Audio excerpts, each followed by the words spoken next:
네, 오늘은 한 달에 한 번씩 하는 성품 설교입니다. 지난달에는 순수함에 대해서, 하나님은 순수하신 분이다, 우리도 그분을 닮아 순수해야 된다 라는 주제의 말씀을 나눴습니다. 순수함이라고 하는 것은 동기와 목적이 일치돼야 되고 깨끗해야 된다. 그 다음에 합금이 되는 것처럼 안과 속과 겉이 다른 것은 순수하지 않은 거다. 그런 부분들을 좀 다뤘고요. 이 순수함과 그 다음에 올바름, 그리고 이제 다음에 나오는 것이 침착함, 이 세 가지의 성품이 함께 묶어져 있습니다. 그래서 우리가 이제 순수함 다음에 이제 올바름인데, 이번 한 달은 이 올바름에 대해서 같이 고민하고 또 같이 훈련하면서 주님을 닮아갈 수 있기를 축복합니다. 올바르지 않은 것 때문에 이 사회는 각종 부정부패가 만연해 있고요. 올바르지 않은 것 때문에 우리는 서로 갈등을 갖고 살아가고 있습니다. 자, 그러면 올바름이란 뭐냐? 다 올바르게 살아야 된다고 하는데, 올바름이란 상당히 어려운 문제입니다. 왜냐하면 기준이 다르기 때문에 그렇습니다. 앞에서도 말씀드린 것처럼 IS가 이번에 자기 아들이 어머니를 죽이는 일을 했습니다. 자기들은 그게 옳다고 한 겁니다. 그 자기가 옳다고 생각하는 걸 하기 위해서 다른 사람을 죽입니다. 전쟁을 하고 있습니다, 지금. 미국도 자기들이 옳다고 생각했기 때문에 이라크를 침공했습니다. 전쟁을 일으켰습니다. 수많은 사람이 죽었습니다. 과연 무엇이 옳은 걸까? 옳다는 기준이 시대에 따라서, 민족에 따라서 달라졌습니다. 우리는 옳고 그름을 정의할 때 그 기준이 항상 바뀌었습니다. 그래서 이제 현대에 와서 사람들이 생각 속에 절대적 진리는 없다. 진리라고 생각하는 것 자체가 그 시대에 진리였지, 시대가 지난 다음에는 변했다. 같은 시대라도 민족에 따라서 절대 가치가 달랐다. 그러니까 실질적으로 절대 진리는 존재하지 않는다. 절대 진리를 주장하면 안 된다. 이제 현대 사상은 여기까지 온 거예요. 이걸 우리는 다원주의라 그래요. 절대 진리가 없어. 다 생각이 옳아. 다 의미가 있어. 가치가 있어. 그러니까 존중해야 돼. 맞죠? 하나님은 다양하게 천지를 창조하셨고 사람을 다양하게 만들었기 때문에 다양성은 존중이 돼야 돼요. 그렇기 때문에 다 자기 마음대로 해야 돼. 그건 잘못돼 가는 거죠. 그게 어디서부터 나와요? 에덴 동산에서 나오는 거예요. 이게 사탄의 전략이죠. 에베소 2장 1절부터 뭐라고 그랬어요? 우리가 공중의 권세 잡은 자를 따랐으니 곧 지금 불순종의 아들들 가운데 역사하는 영이라 그래요. 다시 말하면 사탄에게 우리가 사탄을 따랐다. 근데 그 사탄을 따르는 걸 설명하면서 뭐라고 그래요? 세상 풍속을 따르며 자기 마음에 원하는 것을 하여 본질상 진노가 자녀가 되었더니 그래요. 그게 무슨 말입니까? 마귀가 사람을 지배하는 방법이 뭡니까? 각 시대마다, 나라마다, 민족마다 가치관을 하나씩 만들어줘요. 풍습이란 말은 세대 가치관을 말하는데 그 시대 가치관을 만들어줍니다. 이게 제일 중요한 거야. 이게 진리야. 이렇게 살아야 돼.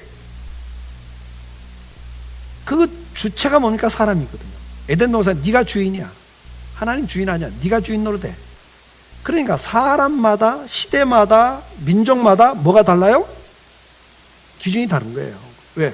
그 시대에 따라서, 그 민족에 따라서 가치관이 다르기 때문에. 그래서 그 시대는 그게 진리였어요. 그러나 시대가 바뀌면 진리가 아닌 게 너무 많은 거예요. 그 나라에서는 그게 진리였어요. 절대 가치였어요. 그러나 다른 나라에서는 전혀 아니에요. 그걸 너무 많이 경험하다 보니까 이제는 뭐라고 그래요? 절대 진리는 존재하지 않아. 시대에 따라서 각자에 따라 다른 거야. 그러니까 각자를 존중해. 이렇게 나오는 거죠. 근데 이게 사실은 사탄의 사상이란 말이죠. 우리가 올바르기 위해서는 어떻게 해야 됩니까? 성경에도 바울이죠. 자기가 옳다고 생각하는 것 때문에 스데반 집사를 죽였습니다. 사람을 죽일 수 있는 거예요. 근데 그게 나중에 회개할 일이었잖아요.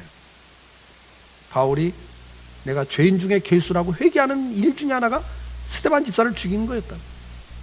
그럼 여러분, 바울이 스데반 집사를 죽일 때는 절대 자기는 그릇된 일이라고 생각한 적이 없어요. 올바른 일이라고 생각하고 사람 죽인 거라고. 이 이야기가 오늘날도 계속 반복되고 있잖아요. 앞에서 말한 IS나 미국이나 할 것 없습니다. 제가 볼 때는 이 지구촌에 전쟁을 하고 있는 그 모든 나라들을 보십시오. 다 자기가 옳다고 이야기해요. 지금 이 한국 사회도 뭡니까? 다 자기가 옳다고 생각해서 이 갈등이 고조되고 있는 거 아닙니까? 그럼 기준이 뭐냐 이거죠. 과연 기준은 없는 걸까? 그렇지 않다는 이야기입니다. 이 세상을 만드시고 태초에 하나님이 천지를 창조하시니라는 창세기 1장 1절을 믿는다면, 하나님이 창조주라는 걸 믿는다면, 우리 인간을 창조하신 그분의 말씀이 가장 객관적 기준이 될 수 있는 거예요. 그래서 우리는 올바름이라는 것은 어디서부터 시작되는가? 내가 기준이 돼서는 항상 올바르지 않습니다. 여러분, 부부지간에도 서로 올바르다고 그래요. 자기가 옳다고 주장하죠. 이혼까지 하잖아요, 싸우다가. 과연 어느 쪽이 옳을까? 양쪽 들어보면 다 일리가 있죠. 과연 누가 옳은 거예요? 그래서 기준이 성경이 돼야 되는 겁니다. 부부지간에도 부모 자식지간에도 가정생활에서부터도 누가 옳은 거예요? 자식 입장에서는 자식이 옳다고 그러는 거고, 부모 입장에서는 부모가 옳은 거예요, 여러분. 남편 입장에서는 남편이 옳고 아내 입장에서는 아내가 옳잖아요. 근데 그거 듣는 사람마다 또 다 다릅니다. 남편 편 드는 사람이 있고 아내 편 드는 사람이 있어요. 다 달라요. 도대체 어느 게 옳은 거예요? 그래서 기준이 있어야 되는 거예요. 그 기준이 뭐라고요? 네, 우리를 만드신 하나님의 말씀이 기준이 돼야 됩니다. 그래서 부부간에도 대화를 하면서도 내 생각은 이래, 그렇게 하지만 끝까지 그러시면 안 됩니다. 이제 이건 조금 더 제가 설명을 다시 드리고요. 말씀으로 돌아가야 됩니다. 먼저 하나님은 올바르신 분이라는 걸 우리가 잘 알고 있습니다. 성경 구절 정말 많습니다. 그러나 오늘 제가 성경 구절은 조금 인용을 좀 덜 하겠습니다. 하나님은 창조 사역에서도 어느 한쪽에 치우쳐서 창조하지 않고 균형 있게 창조하셨습니다. 조화롭게 창조하셨습니다. 그게 올바름입니다. 올바르다는 개념이 뭐냐? 공평한 게 올바른 겁니다. 공평한 게. 하나님은 구원 사역에서도 당신이 창조주십니다. 당신이 사랑하는 사람, 야, 내가 너는 구해줄게. 너는 그냥 천국 와. 이건 우리가 날마다 세상에서 보는 거예요. 인맥 통해서 아는 사람 그냥 봐주고, 눈 감아주고, 부정부패 날마다 보는 거예요. 그게 올바른 거라고 생각하세요? 올바르지 않아요. 오늘 본문에서 주님이 세금 문제 갖고 그 이야기 하시는 거예요. 나는 당연히 세금 내가 이 세상을 만들었는데. 그러니까 왕이 세금 내고 왕의 자녀들이 세금 내냐? 난 세금 안 내도 되는 사람이야. 그러나 세금 내자. 왜? 저들이 뭐하고 있기 때문에?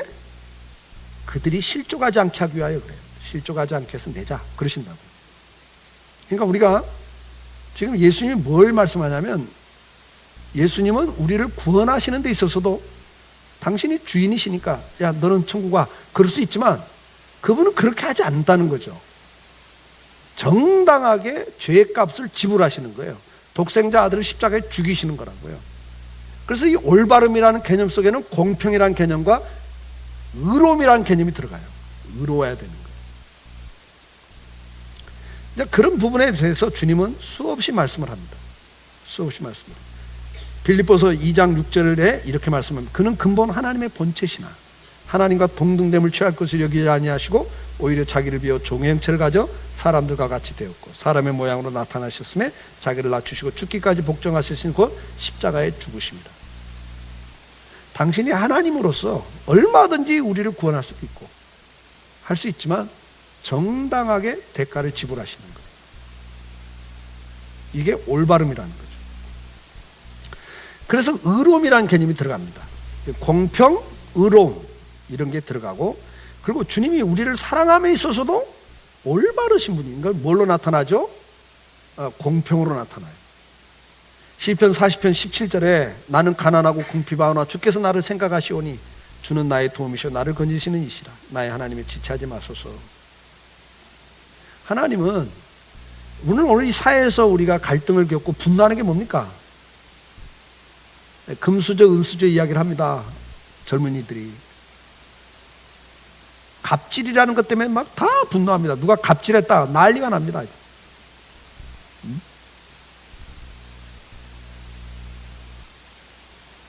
땅콩 하나를 가지고 난리가 나버리는 거예요. 난리가. 이게 왜 그런 분노가 있죠? 우리는 이 사회가 공평하지 않다고 느끼기 때문에 그러는 거예요. 갑질하는 사람들 때문에 우리가 피해를 당하고 있다고 생각하기 때문에, 공평하지 않다고 생각하기 때문에 우리는 분노하는 거 아니에요? 세상은 그래요, 여러분.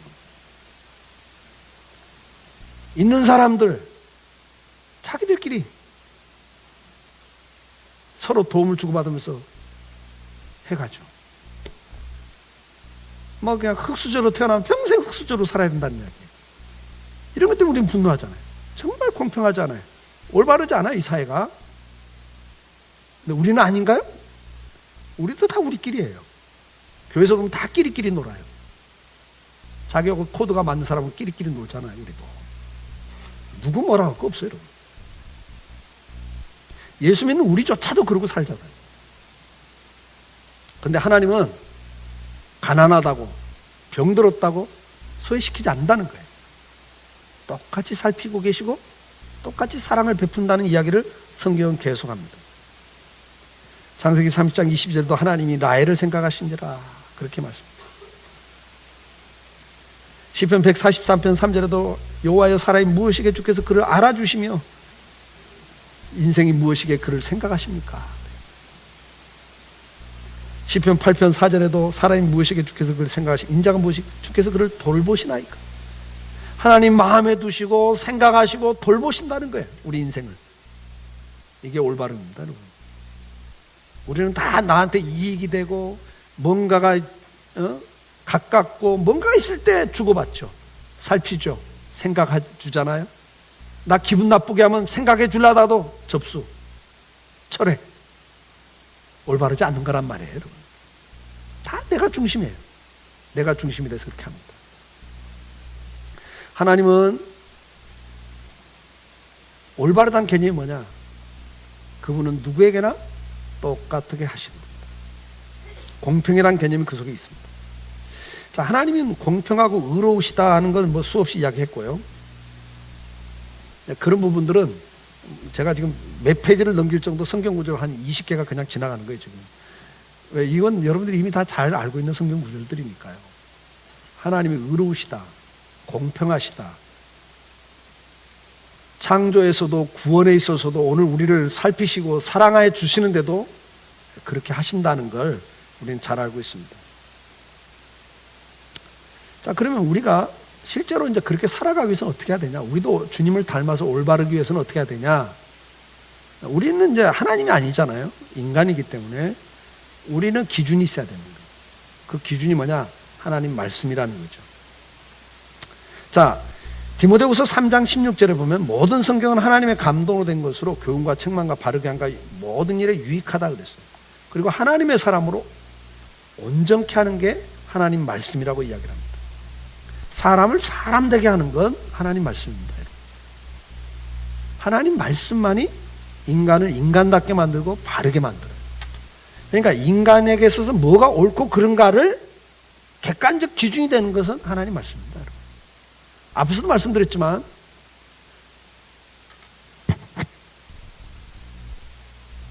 우리가 항상 이런 거예요.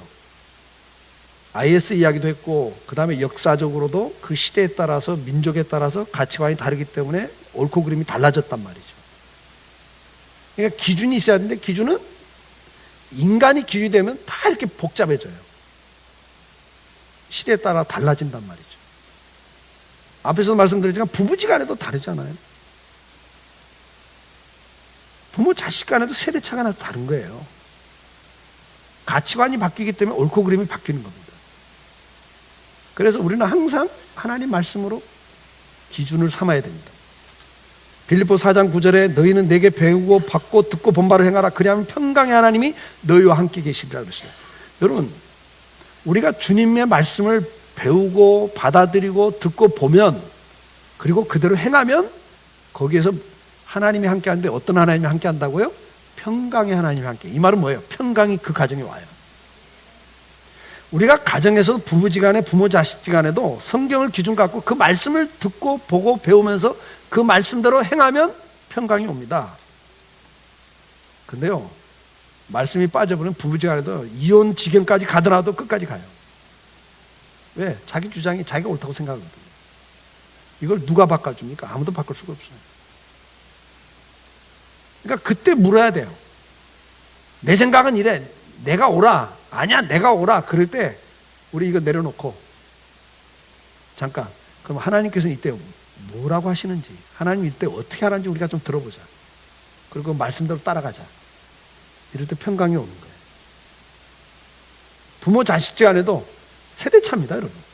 문화가 달라요. 우리 시대 문화와 우리 애들 시대 문화가 다르잖아요. 그 영향을 받고 있는데 거기다 대고 야, 우리가 어떻게 살았는데 너희도 이렇게 해야지. 안 된다고요. 그 말은 맞는 말이 아니에요, 여러분. 그때도 하나님은 뭐라고 말씀했지? 이 문제에 대해서는 하나님 어떻게 하길 원하실지를 질문하셔야 돼요. 같이.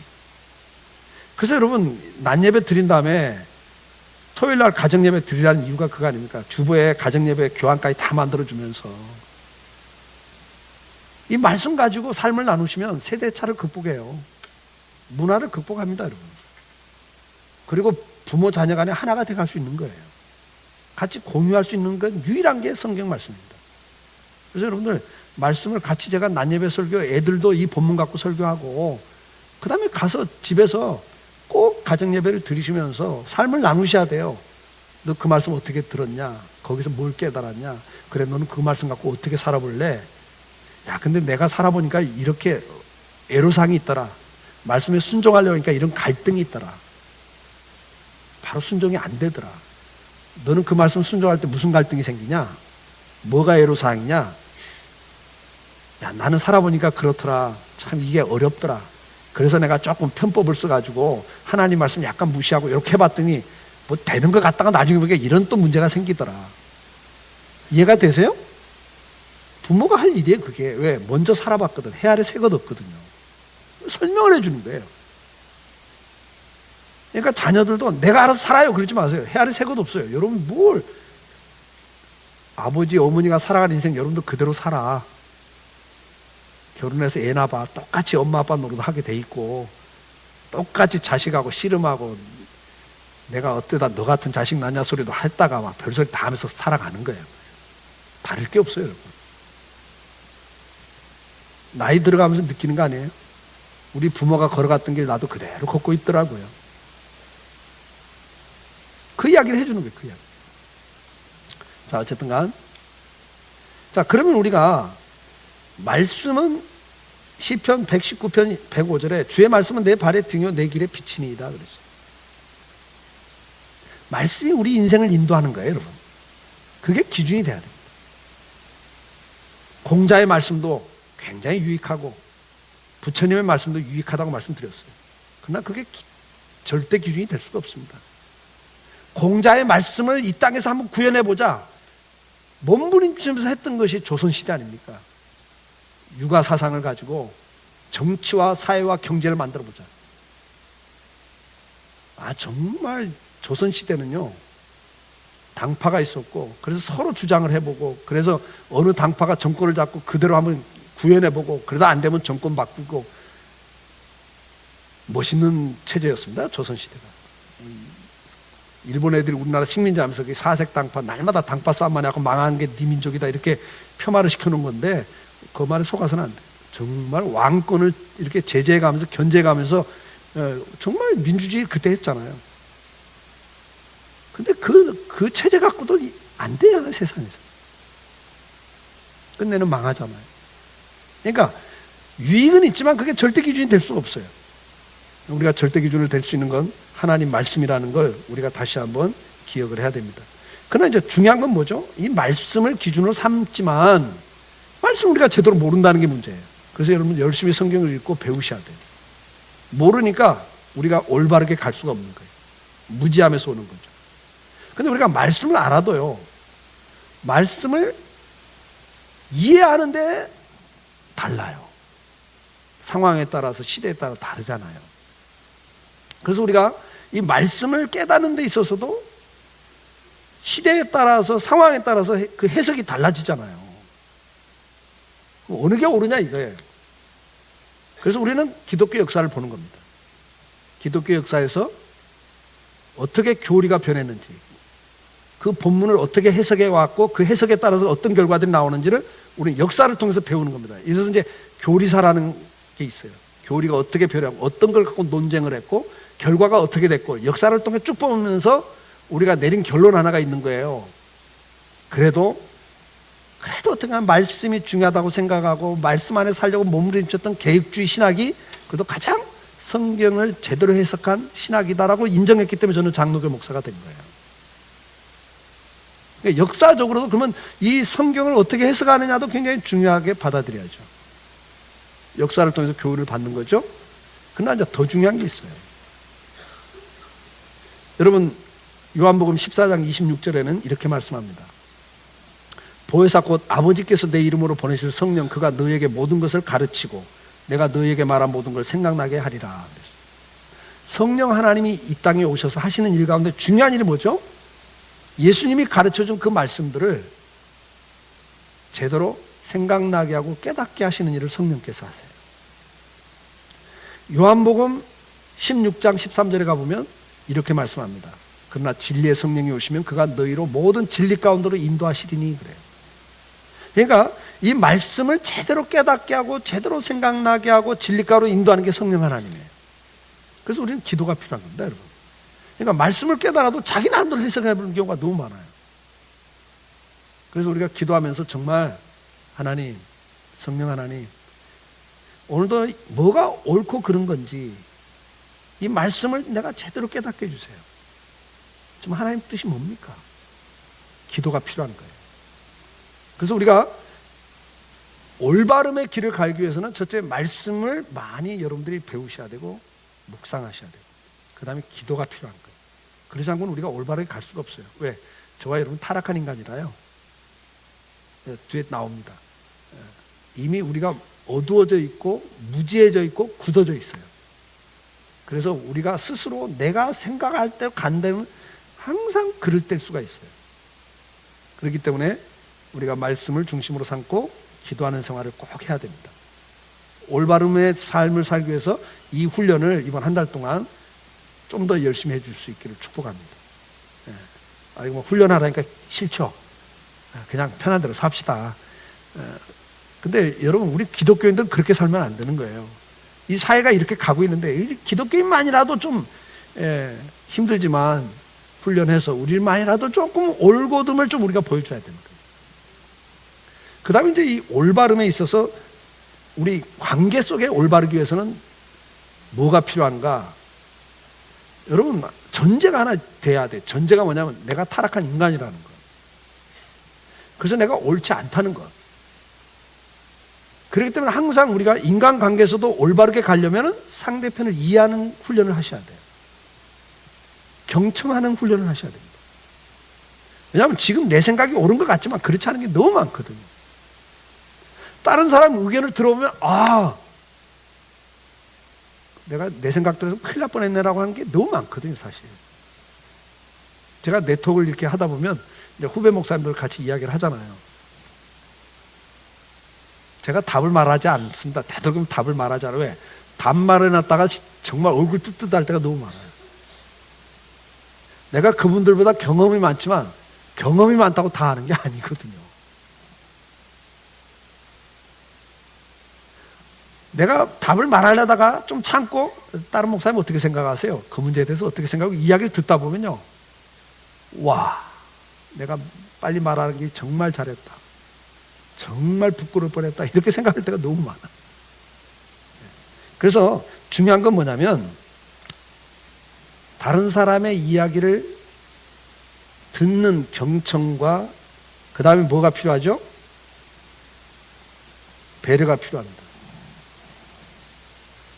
이해하려고 하는 게 필요해요. 우리는 항상 내가 옳은 것 같지만 그렇지 않다는 게 있다는 걸 꼭 전제로 하시고 나가셔야 돼요. 그래서 우리는 뭐가 필요하냐? 열왕기상 3장 9절에 솔로몬이 이렇게 기도합니다. 누가 주여 이 많은 백성을 재판할 수 있사오리까? 듣는 마음을 종에게 주사 주의 백성을 재판하여 선악을 분별하게 하옵소서. 제대로 옳은 길 가기 위해서는 분별력이 있어야 되는데, 그러기 위해서 솔로몬이 기도했던 게 뭐죠? 자기가 왕이라고요. 자기가 마음대로 판단하고 판결할 수 있잖아요. 왕이니까. 근데 그러다가 애꿎은 사람 죽일 수도 있잖아요. 잘못 판단할 수 있거든요. 제대로 분별이 안 되거든요. 그래서 기도한 게 뭐죠? 듣는 마음을 주세요 기도하고 있는 거예요. 여러분, 듣는 게 참 중요하고, 그 다음에 양쪽 말을 다 듣는 게 정말 중요해요. 한쪽 말만 듣고 그냥 판단해가지고 결정해가지고 어떤 말을 하고 행동을 해버리면 그게 옳은 것 같지만 절대 그렇지 않은 게 많다는 거죠. 그래서 우리가 이제 훈련을 할 내용 중에 하나가 뭐냐? 듣는 훈련, 그 다음에 상대편 입장을 이해하려고 하는, 배려하려고 하는 마음을 갖는 훈련을 자꾸 하셔야 됩니다. 여러분, 가만히 생각해 보세요. 내가 주로 사람들한테 가면 주로 말을 많이 하는 사람입니까? 듣는 사람입니까? 그럼 한번 잘 생각해 보세요. 말을 많이 하고 있다면 이번 한 달 동안 좀 말을 안 하고 경청하는 훈련을 좀 하시면 참 좋을 것 같아요. 그게 올바르게 갈 수 있는 좋은 훈련이에요. 우리가 듣지 않으면 공정할 수가 없어요. 잠언 29장 1절, 자주 책망을 받으면서 목이 곧은 사람은 갑자기 패망을 당하고 피하지 못하리라 했어요. 여러분, 다른 사람 이야기를 안 듣고 자기 주장만 하는 사람, 이 목이 곧은 사람 그래요. 자기가 옳다고 생각하고 끝까지 자기 주장, 결론은 자기가 패망한다. 그렇게 말씀드립니다. 이유가 뭐죠? 에베소 4장 18절에 뭐라고 말씀합니까? 그들의 총명이 어두워지고 그들 가운데 있는 무지함과 그들의 마음이 굳어짐으로 말미암아 하나님의 생명에서 떠나 있다고 했어요. 저와 여러분은 죄 가운데 있기 때문에 하나님이 원래 창조했던 그 지혜로움이 없어졌어요. 총명이 없어요. 총명이라는 건 뭐예요? 바르게 보는 거거든요. 제대로 보는 눈이 없어진 거예요. 그냥. 참, 우리는 사람을 볼 때도, 어떤 상황을 볼 때도요, 다 제각각. 그래서 여러분, 이번에 제가 이제 뉴스 같은 걸 보십시오, 여러분. 여당하고 야당이 왜 이렇게 달라? 똑같은 사건이 있는데 다 해석이 다르고 결론이 다르고, 그렇죠? 달라요, 달라. 네, 상대편 말을 안 들어. 끝까지 상대편 보고 문제 있대요.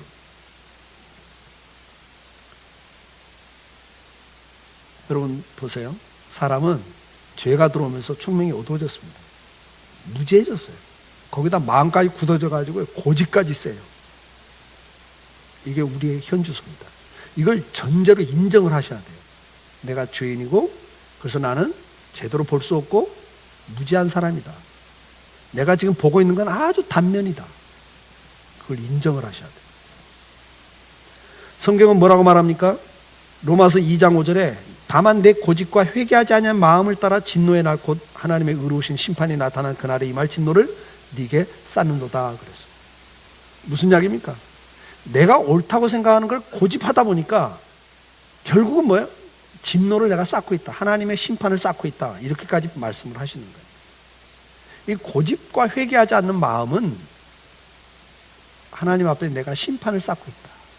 나는 옳다고 생각하지만 그렇지 않을 수가 많거든요. 근데 그걸 끝까지 고집 부리면요, 고집은 성령을 해방한다, 거스린다, 그렇게까지 말씀을 해요. 그러니까 참 성령께서 어떤 깨달음을 주도록 기도하시고, 그 깨달음을 줄 때는요, 빨리 생각을 바꾸시고 회개하는 게 지혜로워요. 에스겔서 2장 8절에 이렇게 말씀합니다. 너 인자야, 네가 내게 이르는 말을 듣고 그 패역한 족속같이 패역하지 말고 내 입을 벌리고 내가 내게 주는 것을 먹으라 하시기로. 이거 베드로도 똑같은 상황을 겪죠. 부정한 음식이 환상 가운데 내려와서 주님 뭐라, 너 먹어라 그래요. 그러니까 베드로가 뭐라, 나 이거 먹을 수 없습니다. 이건 부정한 음식이라 하나님이 금하신 거라 나 안 먹습니다. 내가 정결케 했으니까 먹어라. 못 먹어요 이래요. 근데 그걸 뭘 갖고 이야기하냐면 이방인을 만나기 전에 지금 하나님 보여주는 거예요. 왜 안 만나니까? 이스라엘을 만드신 목적은 뭐죠? 그 이스라엘에게 먼저 하나님이 나타나시고 계시하시고, 그래서 하나님이 어떤 분인가를 알려주시고 하나님을 어떻게 섬긴가를 알려준 거예요. 그걸 가지고 뭐 하라고? 하나님이 어떤 분이고 하나님이 어떻게 섬기는가를 이방 사람들에게 알려주라고 이스라엘민들을 택한 거예요. 근데 이스라엘이 뭐라고? 우리만 선민, 우리만 택했어. 우리만 하나님 잘 믿으면 되고 이방인 아예 만나지도 않아요. 상종도 안 해요. 하나님이 야 만나. 난 못 만납니다. 이런 거거든요. 지금 그런 이야기예요. 그러니까 우리가 생각할 때 하나님이 말씀해도 어느 땐 고집을 부려요. 아니, 나는 내 생각은 그거 틀렸어요. 아니에요. 이게 우리예요. 그래서 결국은 뭐죠? 주님께서 뭘 우리에게 권면하시냐면 남의 말을 잘 듣는 태도를 훈련할 뿐만 아니라 자기 주장과 고집을 내려놓는 훈련을 하셔야 돼요. 제가 살아보니까 그래요. 살아보니까 30대, 40대 정말 이게 최선이다, 이게 전부다라고 올인했던 일들. 50대 와서 보니까 뭐 그것 때문에 그렇게 막 밤잠도 못 자고 울고 불고 그냥 그렇게 몸부림치며 그 일을 했나 후회되는 게 너무 많은 거예요. 여러분들은 없으세요? 60대가 되고 보니까요, 정말 새롭게 느끼는 게 너무 많고요, 생각이 바뀐 게 너무 많아요. 그 자리 가봐야 보이는 게 있더라고요. 그 자리 가봐야 보이는 게 있습니다. 여러분, 애 키워봐야 보인다니까? 애 낳기 전까지는 부모 잘 몰라요. 근데 애 키워봐야 부모가 이런 거구나, 나도 이렇게 키웠겠구나. 절절히 오는 게 있죠. 근데 여러분 60, 70 가보면 또 정말 내려놓는 게 많아요. 포기하는 게 많아져요. 집착에서 벗어나기 참 많아집니다. 여러분 생각해보세요. 시대가 바뀌어도 변하는 게 너무 많고, 내 인생길에서도 내 나이에 따라서 변하는 게 너무 많고, 생각이 바뀐 게 너무 많아. 여러분 정말 병이 딱 걸리면요, 생각 바뀌는 게 너무 많아. 자식을 보는 관점이 바뀌어버리고, 내가 병들어 죽게 된다는 걸 느낄 때 돈에 대한 개념이 바뀌어버리고, 아내에 대한 남편에 대한 개념이 바뀌어버리고, 내가 그렇게 죽도록 열심히 살았던 그 삶의 의미가 바뀌어버린다고요. 병 하나만 들어도. 그게 인생이에요, 여러분. 근데 지금 내가 생각하는 게 전부라고 생각하고 끝까지 고집 부리지 말라는 거예요. 어리석은 거예요. 그것 때문에 싸우지 마세요. 막 부부지간에도 끝까지, 그러다 이혼까지 가지 말라고요, 좀 제발. 이번 한 달 이거 훈련하자고요. 무슨 훈련하자고요? 상대편의 입장을 이해하는 훈련. 그 다음에는 내 주장과 고집을 내려놓는 훈련. 그러면서 우리가 말씀 안에 들어갈 때 올바라져 가는 거예요. 이번 한 달 여러분들께서 이 훈련하기를 축복합니다. 그래서 네 가지입니다. 우리가 올바름이라고 하는 것은 기준이 하나님 말씀이어야 된다. 그리고 하나님 말씀을 제대로 깨닫기 위해서는 성령 안에서 기도해야 된다. 그 인도함을 받아야 된다. 도우심을 받아야 된다. 그렇지 않고 말씀도 안 읽고 기도도 안 하면서 내 생각대로 내 경험 가지고 이게 옳은 거야, 남 죽이는 데까지 간다니까요. 오늘날도 많이 죽이잖아요. 자기 주장 옳다고 주장하다가 다른 사람 인격을 무너뜨리고 자존감을 다 무너뜨리고 명예를 다 죽여버리는 이런 일들은 오늘도 그대로 반복하고 있잖아요. 이래서는 안 되는 겁니다. 우리가 올바르다고 하는 것, 다시 한번 이 네 가지 가운데 내가 특히 약한 게 있을 겁니다. 말씀이 약하면, 기준이 약하면 기준을 좀 더 보강하는 일에, 말씀 읽고 배우는 일에 좀 더 열심히 하십시오. 내가 정말 깨달음이 없다, 말씀을 알긴 아는데 그때 그 말씀이 생각이 안 나가지고 제대로 분별을 못하고 말씀에 순종하지 못한 게 많다 그러면 여러분 성령 안에서 기도하십시오. 내 주장이 너무 강해. 나는 정말 주관이 강한 사람이야. 나는 이성적인 사람이야. 그렇다면 여러분들 그게 무조건 옳은 게 아니니까요. 남을 이해하는 걸 조금 더 훈련하십시오. 더 중요한 훈련이 뭐죠? 내 주장을 조금 내려놓는 훈련, 고집 부리지 않는 훈련, 이것이 올바르게 살아가는 좋은 훈련 방법입니다. 네 가지 기억하시고 이번 한 달 한 주씩 또 구체적으로 나갑니다. 그거 붙잡고 한번 훈련하시고, 여러분 제일 약한 건 좀 더 집중해서 훈련하셔서 저와 여러분 때문에 가정이 좀 평화로워지고 이 사회가 좀 더 올바라져 가는, 거기에 쓰임받는, 또 교회 안에서도 우리 교회가 건강교회가 돼갈 수 있도록 우리 모두가 좀 그랬으면 참 좋겠습니다. 예. 일어나셔서 찬송합시다.